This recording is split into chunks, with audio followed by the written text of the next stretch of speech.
Je vous avais demandé lors d'une vidéo précédente si vous vouliez que je parle des 5 points importants qu'il fallait remarquer chez le narcissique vulnérable. Vous avez laissé des commentaires, vous avez demandé.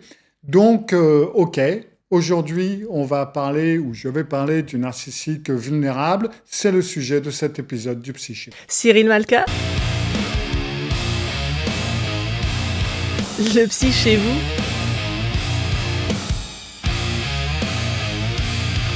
Cyril Malka, le psy chez vous. Alors, avant tout, si ce n'est pas déjà fait, souvenez-vous de vous abonner, surtout si vous faites partie donc des 60% qui ne sont toujours pas abonnés à ma chaîne. Cliquez sur la petite cloche pour être averti lorsque je mets une nouvelle vidéo en ligne et bien entendu, mettez un pouce en l'air, partagez, commentez, allez-y, ne vous gênez pas. Alors, le narcissique grandiose, on le voit venir. Il parle fort, il prend toute la place, il s'admire, il écrase et assez vite, on peut sentir qu'il y a quelque chose qui ne va pas. Pas toujours, mais assez vite. Alors le narcissique vulnérable, lui, c'est une toute autre histoire parce que ce que vous voyez en premier, c'est quelqu'un qui souffre, c'est quelqu'un qui est blessé, c'est quelqu'un qui a une vie difficile, qui a besoin de soutien, qui mérite qu'on prenne soin de lui. Et ça va désactiver complètement votre radar parce que vous n'êtes pas en train de vous protéger, vous êtes en train d'essayer de l'aider. Et c'est exactement pour ça, en fin de compte, que ce type est le plus difficile à identifier. Et c'est d'ailleurs aussi pour ça, à mon avis, que c'est le type le plus dévastateur sur le long terme. Parce que vous pouvez rester des années et des années dans cette relation sans jamais vraiment comprendre ce qui se passe. Alors, vous savez qu'il y a quelque chose qui ne va pas, vous vous sentez épuisé, vous doutez de vous, vous avez l'impression de jamais en faire assez, mais vous n'arrivez pas exactement à mettre le doigt dessus parce que la personne en face de vous, elle n'a pas l'air d'une personne manipulatrice, elle a l'air d'une victime. Alors, le narcissique grandiose et le narcissique vulnérable vont partager le même noyau psychologique. C'est un besoin absolu d'être au centre, une incapacité réelle à prendre en compte les besoins des autres, et puis une estime de soi qui va dépendre totalement du regard extérieur. Ça va être les mêmes mécanismes profonds, en fin de compte. La seule chose qui va changer, ça va être la stratégie. Le grandiose, lui, il va vers le haut, il se place au-dessus, il domine, il impressionne, il écrase si nécessaire. Son message, c'est « je suis supérieur aux autres ». Le vulnérable, lui, il va vers le bas, il va se placer en dessous, il souffre, il attendrit, il culpabilise. Et son message, c'est « je suis plus blessé que les autres ». Deux stratégies opposées, mais un seul objectif, être au centre, contrôler la relation et faire en sorte que tout tourne autour de lui. Alors le narcissique vulnérable, il n'est pas moins toxique, c'est tout simplement qu'il est plus difficile à voir et à constater que le narcissique grandiose. Le DSM-5 rapporte qu'environ 75% des personnes diagnostiquées avec un trouble de la personnalité narcissique sont des hommes. Donc si vous vous basez sur les diagnostics officiels, le narcissisme, c'est majoritairement un truc d'homme. Mais voilà, il y a un problème. Et c'est que le DSM ne décrit quasi que le narcissisme grandiose. La grandiosité, l'arrogance, le sentiment de supériorité, etc. Et tout ça, ça correspond effectivement davantage à des comportements masculins, tels qu'ils sont socialement exprimés, bien entendu. Le narcissisme vulnérable, il est à peine mentionné dans le DSM, peut-être même pas du tout. Et des études qui ont été publiées dans Frontiers in Psychology montre que ce sous-type est plus fréquent chez les femmes et généralement, il va être sous-diagnostiqué. Pourquoi ? Tout simplement parce que toutes ces manifestations, la fragilité, la victimisation, la sensibilité extrême, ça correspond au stéréotype de la féminité. Ça ne déclenche pas les mêmes alertes cliniques. Et pire, la plupart des femmes vont souvent être diagnostiquées à tort avec un trouble borderline, parce qu'il peut y avoir des symptômes qui sont similaires. Ce qui veut dire concrètement, si votre partenaire est une femme narcissique vulnérable, il y a très peu de chances qu'un professionnel ne l'identifie comme telle. Si vous essayez d'en parler autour de vous, vous allez vous heurter à une incompréhension totale parce que tout le monde va voir quelqu'un de fragile, bien entendu, mais pas quelqu'un de toxique. Les hommes narcissiques vulnérables existent aussi, bien entendu. Ils sont encore moins identifiés parce que ni le grand public, ni la littérature clinique n'a l'habitude, en fin de compte, d'aller chercher ces choses-là. Maintenant, on va passer aux 5 signes importants. Alors, ce ne sont pas les seuls signes qu'il y a, mais ça va être les 5 relativement importants et qui vont être les plus visibles, qui devraient allumer des voyants rouges chez vous. Signe numéro 1, il est toujours victime, partout, tout le temps. Alors, oui, si on regarde bien, tout le monde a une histoire difficile, tout le monde a vécu des choses difficiles. Là n'est pas le problème. Le problème, ça va être quand vous voyez que le schéma il est systématique. Quand vous regardez la vie de cette personne, il n'y a absolument aucune situation dans laquelle cette personne n'a pas été la victime. Le patron injuste, les collègues jaloux, les amis l'ont trahi, la famille ne l'a jamais compris, les ex étaient des manipulateurs ou des égoïstes, et dans la relation avec vous, s'il y a quelque chose qui ne va pas, c'est parce que vous ne faites pas assez d'efforts, vous ne comprenez pas cette personne, et vous ne l'aimez pas vraiment. Prenez un exemple pensé, Marc, 38 ans, vous parlez avec lui et vous réalisez que dans toute sa vie, il n'y a jamais eu un employeur correct, jamais un seul ami qui ne l'ait pas déçu, jamais une seule relation amoureuse où l'autre n'était pas le problème. Et quand vous posez des questions, les histoires, elles tiennent. Il y a des détails, il y a de la cohérence, il y a de l'émotion. Et donc, vous allez vous dire, ok, cet homme a vraiment souffert. Et vous avez envie donc de lui montrer que cette fois, avec vous, c'est différent. Et c'est là où tout va commencer. La question que vous devez vous poser, ça n'est pas est-ce que cette personne a souffert ? La question c'est est-ce qu'il y a une seule situation dans toute sa vie où il reconnaît sa propre part de responsabilité ? Une seule.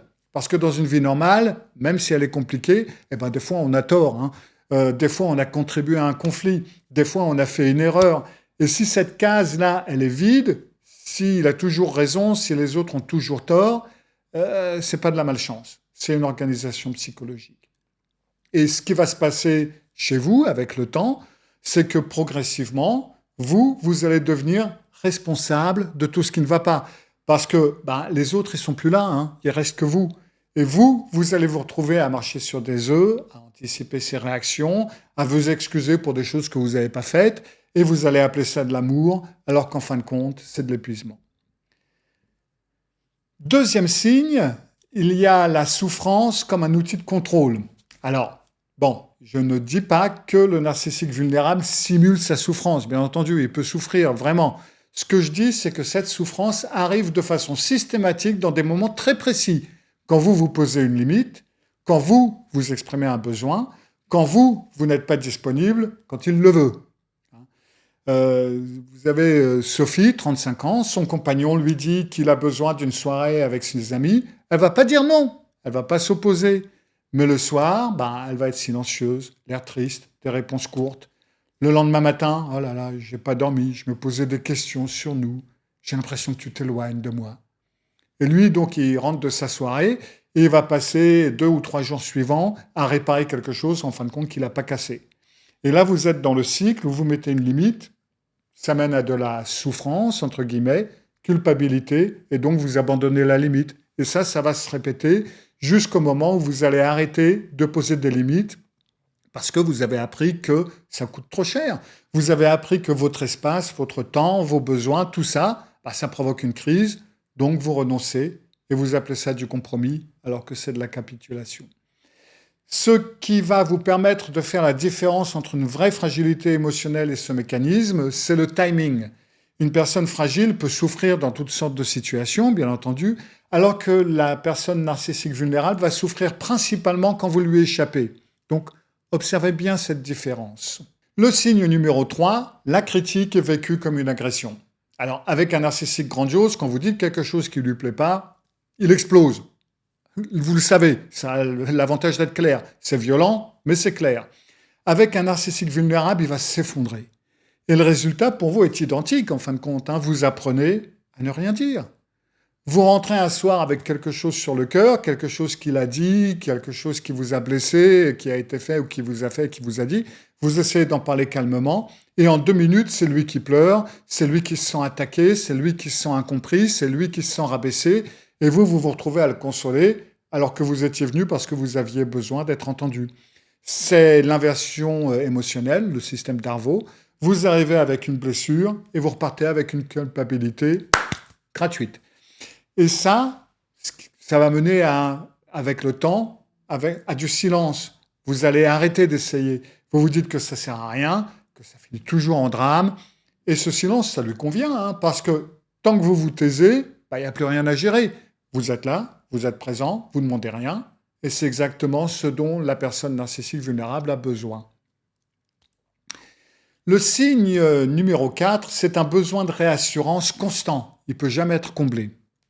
Alors, au début, c'est vrai, ça ressemble à de l'insécurité affective, et ça peut l'être d'ailleurs. La différence, c'est que vous allez la sentir avec le temps. Une personne insécure, elle a besoin d'être rassurée, c'est vrai. Vous la rassurez, elle va mieux. Alors peut-être pas parfaitement du premier coup, mais c'est quelque chose qui avance, il y a un effet, ça marche. Avec un narcissique vulnérable, ça marche pas. C'est-à-dire que vous lui dites que vous l'aimez, il va mieux 1 heure, peut-être jusqu'au lendemain, et puis le besoin revient intact. Et vous recommencez, ça dure moins longtemps. Et vous multipliez les preuves d'amour, les gestes, les attentions, et rien ne suffit. Rien ne suffit jamais. Et progressivement, vous intériorisez quelque chose, vous intériorisez, je ne suis pas suffisant, j'en fais pas assez. Si cette personne souffre, c'est que je rate quelque chose. Par exemple, Thomas, 44 ans, il rentre tard un soir à cause d'une réunion et elle va lui dire « Ouais, tu cherches à t'éloigner, je vois bien, tu prépares une sortie, tu fais exactement ce que font les gens qui veulent partir sans rien dire. » Alors il explique, il rassure, il montre son téléphone, ses messages, son agenda, elle se calme et 3 jours plus tard, il ne répond pas immédiatement à un message « Ah, tu vois, je le savais, t'es plus là, t'attends juste le bon moment pour me quitter, etc. » Et Thomas, il va passer la soirée à prouver qu'il reste, qu'il l'aime, qu'il ne veut pas partir. Il a l'impression d'être en permanence en train de plaider non coupable pour un crime qu'il n'a pas commis. Et ça se passe que ce soit un homme ou une femme.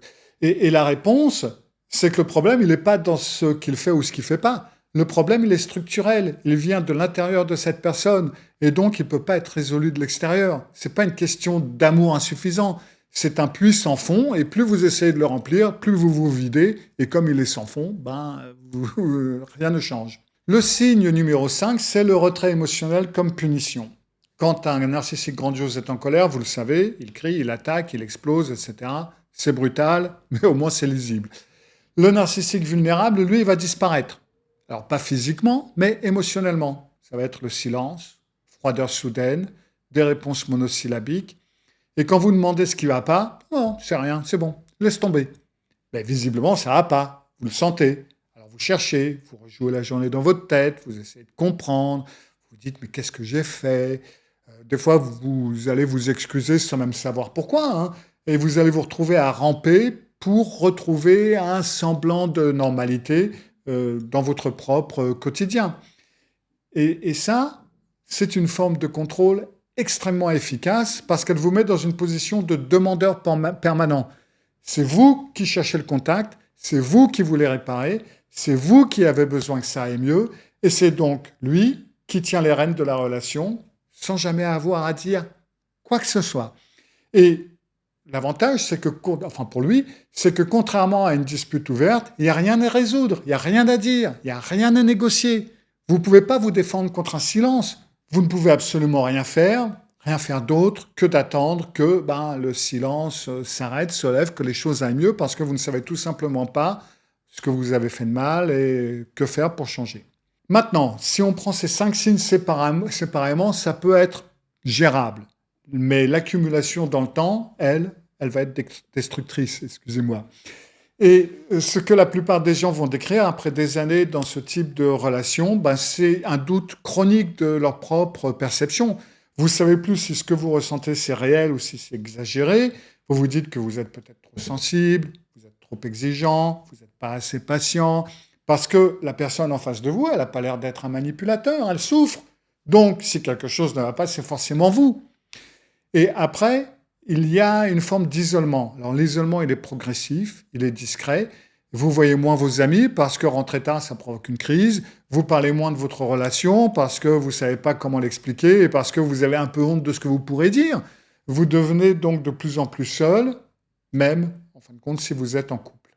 Et puis, il y a la perte d'estime de soi, parce que des années et des années à jamais être suffisant, à jamais réussir à rendre l'autre heureux, à toujours être la source du problème, ça laisse des traces, hein. Vous sortez de cette relation et vous vous demandez, en fin de compte, mais qu'est-ce qui ne va pas chez moi? Alors que la question devrait être, il y a quelque chose qui ne va pas chez lui. Et puis enfin, il y a cette confusion entre amour et épuisement. Vous avez investi, tellement essayé, tellement souffert, que vous confondez l'intensité avec l'attachement. Vous pensez que vous aimez profondément, alors qu'en fin de compte, vous êtes surtout épuisé profondément. Et quand quelqu'un vous demande pourquoi vous restez, du coup, vous ne savez plus quoi répondre, parce que la vraie réponse, c'est que vous ne savez plus très bien qui vous êtes en dehors de cette relation. Alors, il y a une relation très simple pour laquelle ce type de relation dure aussi longtemps avant d'être identifié. Ça m'a pris 25 ans à identifier la dernière. Quand quelqu'un vous crie dessus, vous vous défendez. Quand quelqu'un vous dénigre ouvertement, vous réagissez. Mais quand quelqu'un souffre à cause de vous, ou en tout cas c'est ce que vous croyez, vous ne pouvez pas vous défendre. Vous essayez d'arranger les choses. C'est un réflexe, c'est humain, c'est normal. Et c'est exactement ce réflexe qui est exploité dans ce genre de situation. Le narcissique vulnérable, il ne ressemble pas à un agresseur. Il ressemble à quelqu'un qui a besoin de vous. Et tant que vous voyez ça comme ça, vous ne pouvez pas voir ce qui se passe réellement. Il y a aussi quelque chose de difficile à accepter, parce que la souffrance, elle peut être réelle, c'est pas nécessairement du cinéma. Cette personne peut véritablement souffrir, mais la souffrance n'explique pas et n'excuse pas la manipulation. Elle ne justifie pas que vos besoins disparaissent. Elle ne vous oblige pas à vous effacer pour que l'autre existe. Et là, c'est le point sur lequel beaucoup de gens restent bloqués, parce qu'ils se disent « Ah ben oui, mais il ou elle souffre vraiment, comment est-ce que je peux lui en vouloir ?» Oui, vous pouvez reconnaître la souffrance de quelqu'un et reconnaître en même temps que cette relation est en train de vous détruire. Les deux peuvent parfaitement être vrais en même temps, et c'est généralement le cas dans ce genre de situation. Et puis, il y a une dimension sociale qui rend toutes ces choses-là très difficiles à vivre, parce que si vous essayez d'expliquer à votre entourage pourquoi vous voulez partir ou pourquoi vous êtes parti, vous allez vous trouver face à une incompréhension totale de certaines personnes. Les gens voient quelqu'un qui est fragile, qui a besoin de vous, et puis vous, vous l'abandonnez, parce que cette personne a besoin de vous.